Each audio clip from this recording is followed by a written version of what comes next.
Dear students, आज हम history के chapter 9 kings and chronicles the Mughal courts part 1 के बारे में पढ़ेंगे। The Mughal age chronicles gives us information about the institutions of Mughal state. जो मुगल काल के ऐतिहासिक वृत्तांत है वे हमें मुगल राज्य के संस्थाओं की सूचनाएं देते हैं। This text clarify this policies. ये ऐतिहासिक वृत्तांत हमें उन पॉलिसियों को या उन नीतियों को स्पष्ट करते हैं जो मुगल शासक अपने अपने शासनकाल में अपने राज्यों में लागू करना चाहते थे। The Mughals did not want to associate with their mother descent that are Mongols. Mughal अपने आप को अपने मातृपक्ष के वंशज कहलाना पसंद नहीं करते थे जो मंगोल थे। They refer to themselves as Timurid. वे अपने आप को तैमूर कहलाना पसंद करते थे। और the descent of the Turkish ruler, या तुर्की शासक के वंशज कहलाना पसंद करते थे जो तैमूर था। ऑन द पैटर्नल साइड, अपने पितृपक्ष की तरफ से। Jalaluddin Akbar is considered as the greatest Mughal ruler. Jalaluddin Akbar सबसे महान शासक माना जाता है। He not only expanded his empire but also consolidated it. उसने अपने राज्य का विस्तार ही नहीं किया बल्कि उसको मजबूत भी बनाया, सुदृढ़ किया। Made it one of the strongest and the richest empire of his time. और उसने उसको अपने समय का सबसे शक्तिशाली और सबसे अमीर राज्य बना दिया, साम्राज्य बना दिया। He extended frontiers of his empire towards the Hindu Kush mountains. उसने अपने राज्य की सीमाएं हिंदू कुश पर्वत तक बढ़ाई। He also checked the expansionist plans of the Uzbeks of Turan, Central Asia and the Safavids of Iran. उसने तुरान के उज़्बेकों और ईरान के सफ़ीदों की जो विस्तारवादी नीति थी उसको भी रोक दिया। Cortez were the author's of Mughal chronicles. जो उसके दरबारी लेखक थे वो मुगल काल के इतिहास लिखने वाले थे। The histories written by them were mainly focused on. जो वे दरबारी इतिहास लिखते थे वे मुख्य रूप से किन बातों को फोकस करते थे? Event related to the rulers, वे घटनाएं जो शासक से संबंधित थी। द रॉयल फैमिली, या शाही परिवार। The court and the nobles, दरबार और अभिजात वर्ग। Wars and the administrative arrangements, युद्ध और प्रशासकीय प्रबंध। Akbar made Persian as the main language of Mughal court. Akbar ने पारसी भाषा को दरबार की मुख्य भाषा बनाया। Probably the emperor was motivated for this by cultural and intellectual contacts with Iran and Central Asian migrate. इस बात के लिए जो उसने फ़ारसी को अपनी भाषा बनाया था, इसके लिए जो है एशिया के जो प्रवासी थे उनके साथ जो सांस्कृतिक और बौद्धिक संबंध बने थे उनसे प्रभावित होकर अकबर ने फ़ारसी को जो है मुख्य भाषा बनाया था। और वो जो प्रवासी थे वो मुग़ल कोर्ट में कोई ना कोई पद पाना चाहते थे। पेंटिंग्स और pictures enhance the beauty of books. किताबों में जो चित्रकारी होती है और तस्वीरें होती हैं वे किताब की सुंदरता को बढ़ा देती हैं। Pictures possess special powers of communicating ideas, the powers of kings and the kingdoms that words were not unable to do.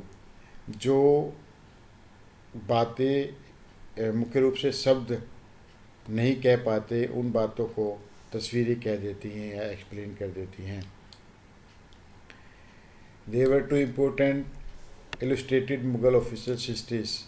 दो विशेष प्रकार के मुगल काल के इतिहास हैं that are Akbarnama of Abul Fazal and Badshahnama of Abdul Ahmad Lahori. Abul Fazal ने अकबरनामा लिखी और अब्दुल हामिद लाहौरी ने बादशाहनामा पुस्तक लिखी। From 7th century onwards, the Mughal artists began to portray kings wearing a halo. 17वीं शताब्दी से जो मुग़ल कलाकार थे उन्होंने राजों को एक प्रकाश पुंज पहने हुए दिखाया है। These halo were the symbols of divine light. ये प्रकाश पुंज जो है दिव्य प्रकाश का प्रतीक था। These pictures show that rulers possessed divine power to rule over the empire. ये तस्वीरें ये दिखाती है कि राजा को जो है शासन करने के लिए जो दिव्य शक्ति है वो भगवान की तरफ से प्राप्त होती थी। The idea of sulh-i-kul was motivated by the unification and peace among all classes and races as well as the religious communities. जो सुलकुल की नीति थी उसने सभी वर्गों के, सभी धर्मों के लोगों को एकता के सूत्र में बांधने के लिए प्रेरित किया। All the religions and schools of thought in Sulakul had the freedom of expression, but they were expected not to undermine the authority of the state of fight among themselves.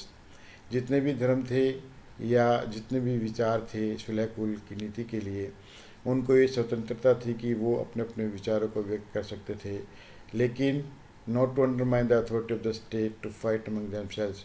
वे अपने आप आपसी संघर्ष के लिए जो है मुग़ल साम्राज्य को चुनौती नहीं दे सकते थे। According to Abul Fazal, the Mughal emperors used to protect life, जान, प्रॉपर्टी, माल, ऑनर, नेमस एंड फेथ डीन of their subject.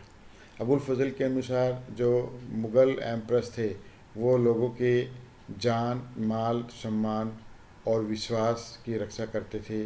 In turn they demand obedience and the share of resources from them. इसके बदले में वे लोगों से जो है अपने लिए आज्ञा या सम्मान और संसाधनों में हिस्सा चाहते थे। Jahanara was the daughter of Mughal emperor Shahjahan. Jahanara Mughal सम्राट शाहजहाँ की पुत्री थी। सी took part in many architecture paintings of the new capital of Shahjahan. उसने शाहजहाँ की नई राजधानी के लिए बहुत से वास्तुकला की योजनाएं बनाई। शाहजहानाबाद दिल्ली, दीस, जैसे कि दिल्ली जिसे शाहजहानाबाद भी कहा जाता था, उसकी योजना भी जहानारा ने बनाई थी। These included 2 storage building, caravanserai with a garden and a court room. उसने एक कारवास सराय जो 2 मंजिला इमारत थी उसकी भी योजना बनाई with a garden and a court room. उसमें एक बगीचा और एक दरबार बनाया। The main centre of Shahjahanabad, Chandni Chowk, was also built by Jahanara. जो शाहजहानाबाद का मुख्य बाजार था चांदनी चौक, उसकी योजना भी जहानारा ने बनाई थी। The main centre of creation of the manuscript in the Mughal age was the imperial kitabkhana. Kitabkhana library was a scriptorium where the emperors collected the manuscript was preserved and the manuscripts were produced. किताब खाना शाही दरबार में एक मुख्य भाग होता था जिसमें किताबों का निर्माण किया जाता था और जो मनुस्क्रिप्ट होती थी, हस्तलिखित पुस्तकें होती थी, उनको सुरक्षित रखा जाता था और उनको बनाया जाता था। Painters has an important role in the creation of Mughal manuscripts. जो पेंटर होते थे उनका जो मुग़ल हस्तलिखित किताबें होती थी उनको बनाने में महत्वपूर्ण योगदान होता था। A lot of people were involve in this work. इस काम में बहुत से लोग शामिल होते थे। Paper makers were required to prepare folios of manuscripts. जो कागज़ बनाने वाले होते थे वो हस्तलिखित कॉपियों के लिए कागज़ तैयार करते थे। Calligraphers copied the text. जो सुलेखक होते थे वो उन हस्तलिखित कॉपियों की दूसरी कॉपी बनाते थे। Gliders emitted the pages. जो चमकाने वाले होते थे वो पेजों को चमकाते थे। Painters illustrated the scene from the text. जो पेंटर्स होते थे वो किताबों के अंदर चित्रकारी करते थे, चित्र बनाते थे। Book binders collected the individual folders and set them with in ornamental covers. और जो किताबों पर जील बांधने वाले होते थे वो अलग अलग पेजों को इकट्ठा करके उन सभी को एक सुंदर कवर में, सुसज्जित कवर में बांध देते थे।